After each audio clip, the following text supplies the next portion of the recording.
The Galactic Empire arrived in Earth's orbit like an uninvited storm, their colossal ship casting a shadow over continents.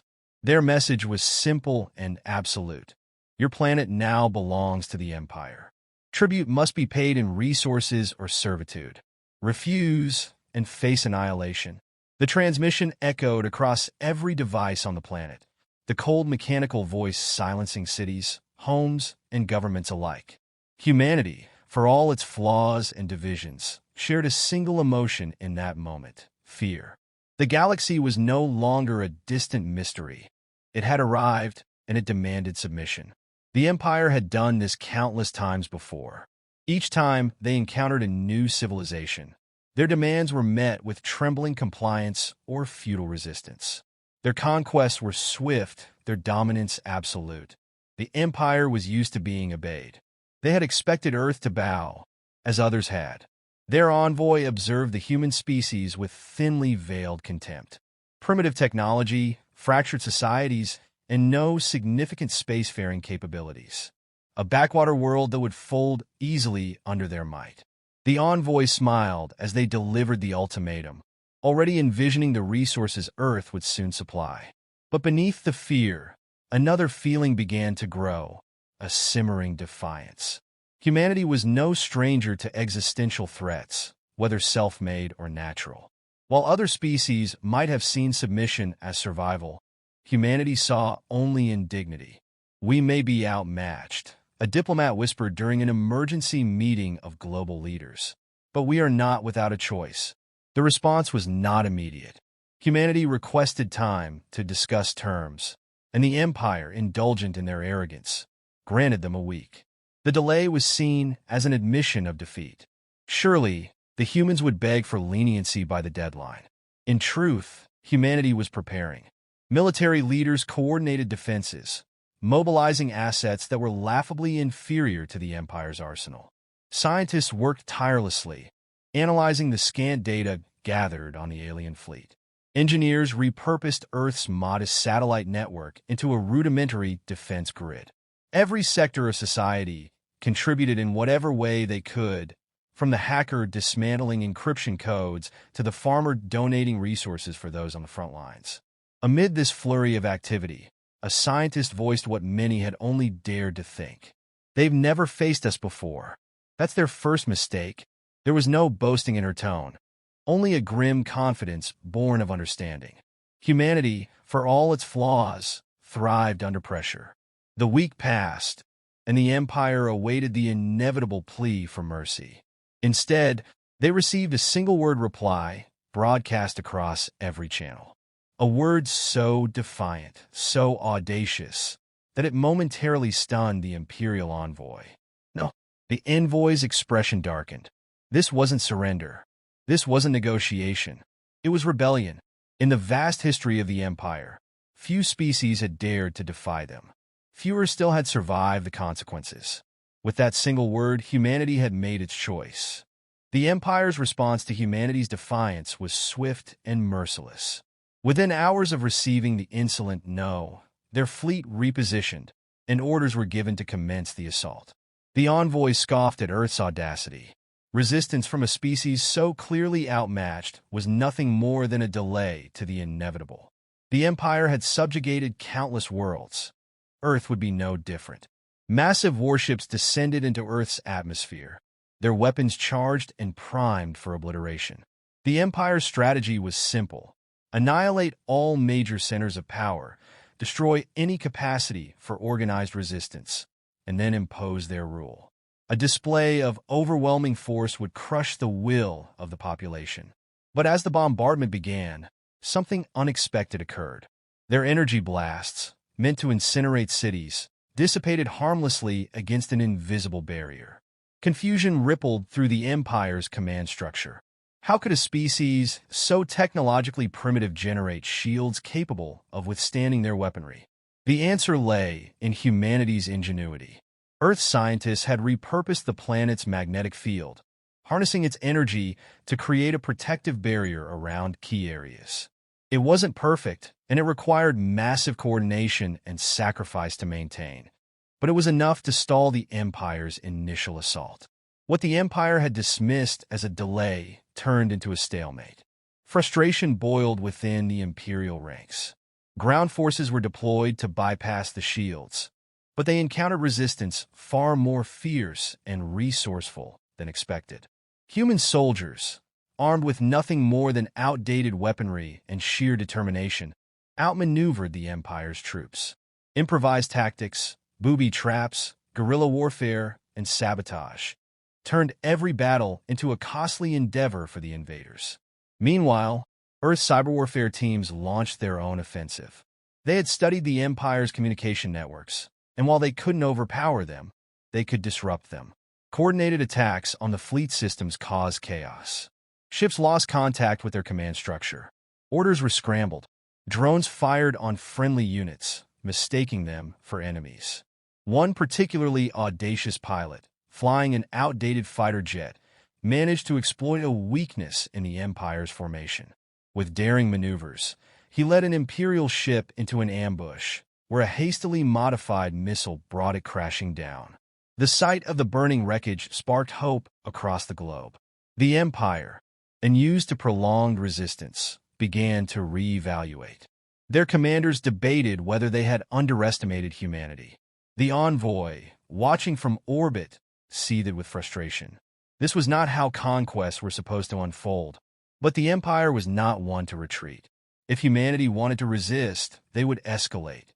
The fleet's flagship moved into position, preparing its most devastating weapon, a planet-destroying orbital cannon. Earth's defiance would end, not with submission, but with obliteration. In the face of annihilation, humanity refused to falter. Even as cities burned and losses mounted, their resolve only hardened. The Empire believed they were breaking humanity, but instead, they were uniting it. The next phase of the battle would not be fought with brute force, but with the full force of human creativity and desperation. The Empire's flagship loomed in orbit, its planet-destroying cannon locking onto Earth. The weapon, known as the Starbreaker, had never failed. Entire worlds had been reduced to ash at its command, a grim monument to the Empire's absolute dominance. From their perspective, the outcome was certain. Humanity's resistance was a momentary nuisance, an anomaly that would soon be corrected. But on Earth, the seemingly inevitable destruction was met not with despair, but with relentless determination. Humanity had been preparing for this exact moment.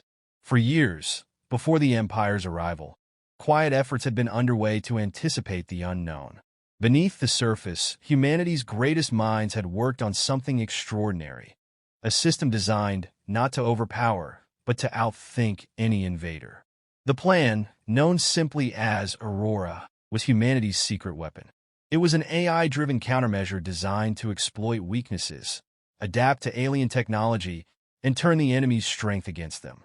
When the Empire made their demands, Aurora had gone into full activation, analyzing every scrap of data humanity could gather from the invaders. Now, as the Starbreaker charged, Aurora was ready. The first phase of the counterattack was initiated. Using hacked Imperial systems, Aurora sent out a signal that infiltrated the fleet's communication network. The Empire's meticulous coordination was disrupted in an instant. Orders became garbled, and ships began to break formation as their systems malfunctioned. Smaller automated drones, previously under Imperial control, turned on their motherships. The flagship, though unaffected directly, was forced to redirect resources to stabilize the fleet. Meanwhile, humanity's improvised satellite defense grid sprang into action. Previously undetectable to the Empire, the satellites now emitted targeted electromagnetic pulses, frying systems on the smaller vessels. The Empire's commanders, for the first time, experienced a taste of chaos as their fleet descended into partial disarray. But the Starbreaker was still operational, and its targeting systems continued to lock onto Earth. The Empire, desperate to maintain control, focused all available energy on completing the weapon's charge. The envoy, watching from a secure position, smirked. These human tricks, while impressive, would only delay the inevitable. Once the Starbreaker fired, Earth would cease to exist. Humanity had accounted for this. The second phase of Aurora's plan commenced. Ground-based teams transmitted a virus directly into the Starbreaker's control systems via a signal disguised as a surrender broadcast. The virus, developed using fragments of intercepted Imperial code, wasn't designed to destroy, it was designed to confuse. The weapon systems began to malfunction, causing delays in its firing sequence. Every second bot was another chance for humanity to strike back. On the ground, human ingenuity reached its peak. Engineers redirected the magnetic shield's energy to focus on the Starbreaker itself. The shield, once a defense mechanism, was now used offensively, creating a feedback loop that interfered with the weapon's energy core. The Empire's flagship trembled under the strain. As the Starbreaker systems faltered, a single, decisive blow was struck. Aurora, working in tandem with a global team of human hackers, accessed the fleet's primary power grid. Using the Empire's own technology, the AI triggered an overload in the flagship's energy matrix. In an instant, the Starbreaker's charging process turned into an uncontrollable cascade, causing a catastrophic chain reaction. The flagship, once a symbol of Imperial invincibility, erupted in a brilliant explosion visible from the surface of Earth. Debris rained down across the atmosphere as the Empire's fleet, now leaderless and scattered, began to retreat. Humanity had done the impossible, not by matching the Empire's strength, but by outsmarting it. As the wreckage of the Starbreaker burned in the sky, the world watched in awe. Against all odds, Earth had survived. For the first time, the Empire had been dealt a crushing defeat. And humanity, though battered and bruised, stood triumphant, ready for whatever came next. The wreckage of the Empire's flagship hung in low orbit, a stark reminder of what had just occurred. For the first time in its long and unchallenged history, the Galactic Empire had been defeated. Across the world, people erupted in celebration. But beneath the jubilation lay the weight of reality. This was not the end of the conflict. It was the beginning. In the halls of the Empire, the response to humanity's victory was swift and severe. The loss of the Starbreaker, a weapon considered infallible, sent shockwaves through their leadership. The humans, once dismissed as insignificant, had proven themselves to be a dangerous anomaly. The Empire's rulers convened in secrecy, their discussions laced with both anger and unease. They were determined to regroup, rebuild, and retaliate. Earth, now considered a threat, would be dealt with permanently. On Earth, the aftermath was a mixture of triumph and somber reflection. Cities lay in ruins, casualties mounted, and resources were stretched thin. The cost of survival was steep, and humanity felt the weight of those sacrifices. Yet even amidst the devastation, something remarkable had taken root. For the first time in centuries, humanity stood united. Divisions of race, nation, and ideology had dissolved in the face of a common enemy. Efforts to rebuild began immediately. Scientists worked tirelessly to analyze the wreckage of Imperial technology, salvaging whatever they could.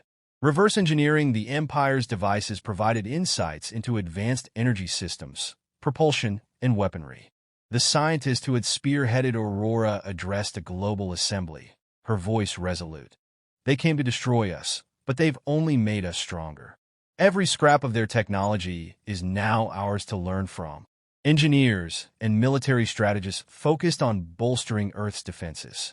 The magnetic shield, once a desperate experiment, was refined and expanded.